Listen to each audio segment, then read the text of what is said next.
And now it's time to reveal the big secret surrounding a last will and testament and probate. Yes, you need to have a last will and testament, but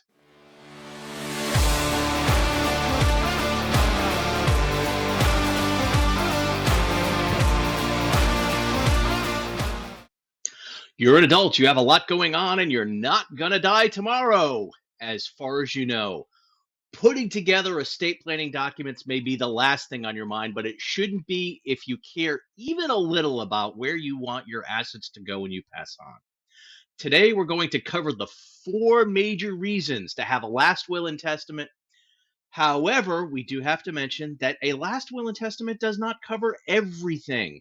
Once we get more into it, we'll reveal the nasty secret about probate that you rarely hear from estate planning attorneys. Plus, also stick around until the very end to get a fifth bonus reason to have a will, even if you are planning to avoid probate. Let's jump into the four major reasons to make, update, and maintain a last will and testament. So, number one, you choose your own beneficiaries and not leave it up to the state. If you don't put your inheritance wishes into a last will and testament, then you don't have to worry about who inherits your estate because the state you live in has chosen your beneficiaries for you. And it may not be who you expect.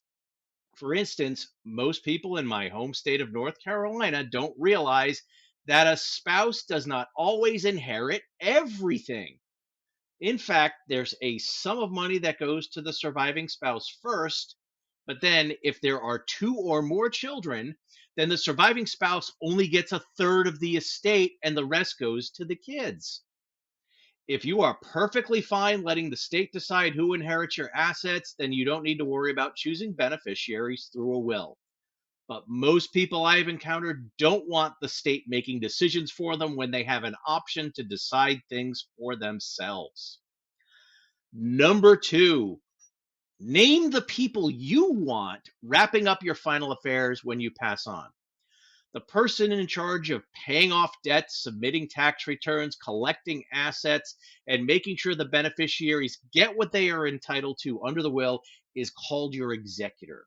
There are other fairly interchangeable terms for this position, namely an administrator or personal representative. But look, the differences really amount to legal language hair splitting that the average person doesn't care about. In short, this person finalizes your remaining obligations in this world after you have gone on to the next. Large legal messes happen when people who are not qualified get put in charge of these legal obligations. And that often happens when you don't choose an executor wisely, or if you don't choose at all. When you don't have a will naming an executor that you want, the state law takes over and your quote, next of kin jump to the head of the line to administer things. And this does not depend on how qualified they are for the job. It does not depend on whether or not they are organized, and it doesn't depend on whether or not there are more qualified people willing to take on the duties. If you think it's important for educational videos like this to get out there, then please help us out by subscribing to the channel. State law basically deems them worthy and qualified if they are most closely related to you, they are over 18, and they don't have a criminal record with felonies or financial misdemeanors. That's a pretty low bar. By listing the people you want, one at a time and in succession, you are letting the court know your particular wishes. Now, for more information on why anything is a bad idea, check out the video, Who Should Be Your Trustee, in my channel.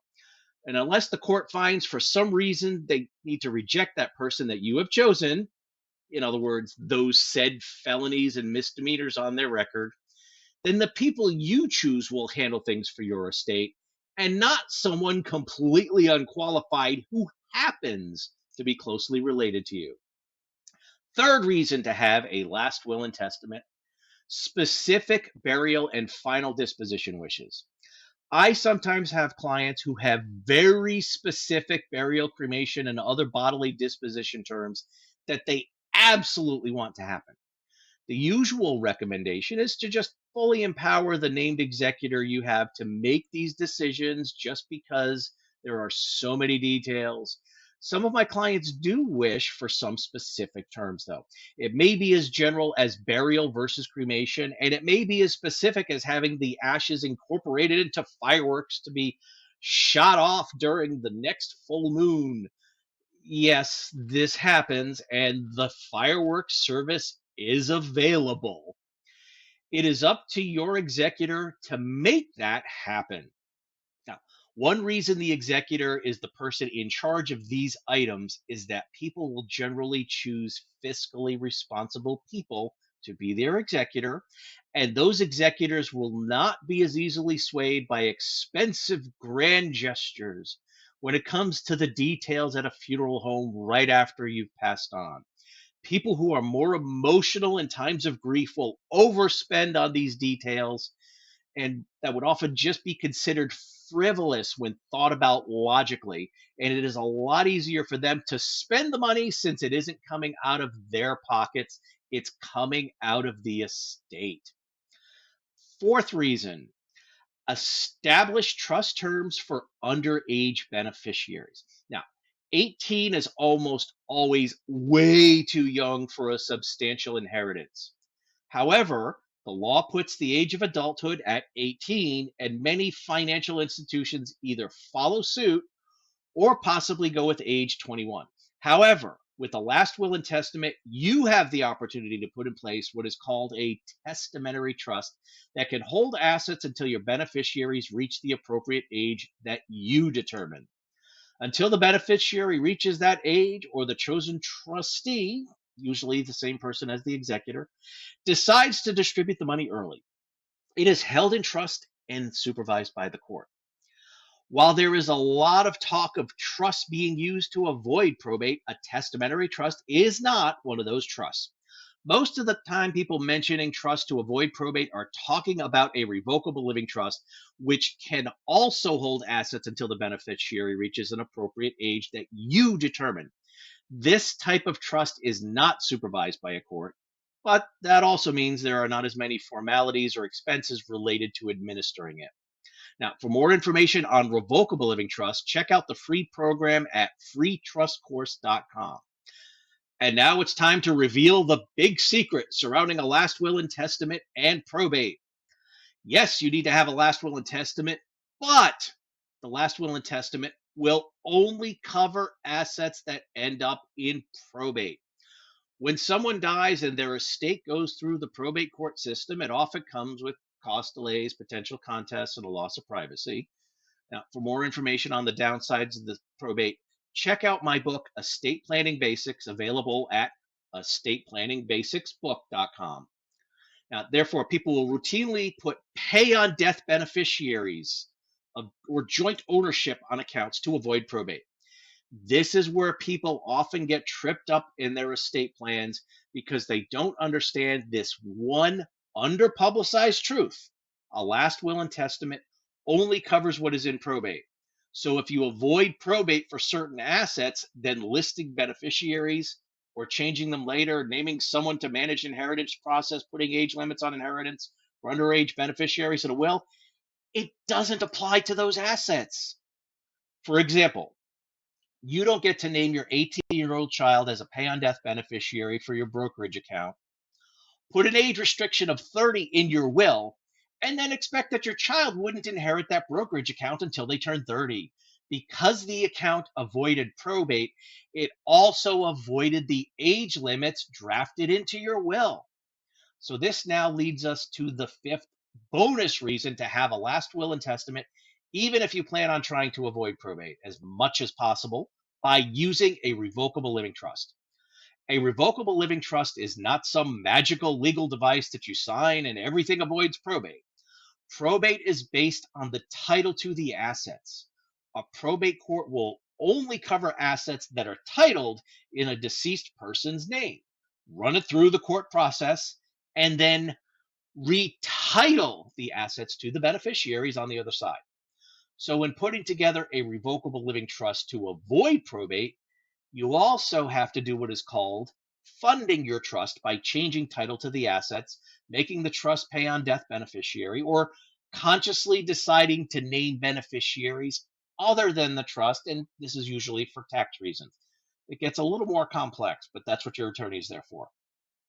But not everything always makes it into the trust, and sometimes there are just things that you can't do anything about that end up in probate.